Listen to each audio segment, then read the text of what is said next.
So I was forging on this chunk of file I had, kind of forging it down, and I noticed it decided to make this little bubble, which is weird, because I've never seen that before. So I'm going to cut into it, grind into it, and see if it's a bubble or what's up with that.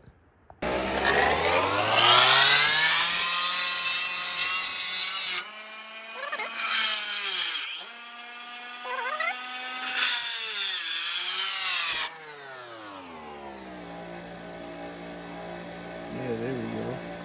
That's weird. I've never seen this in a file before. Let me know if you've seen anything like this.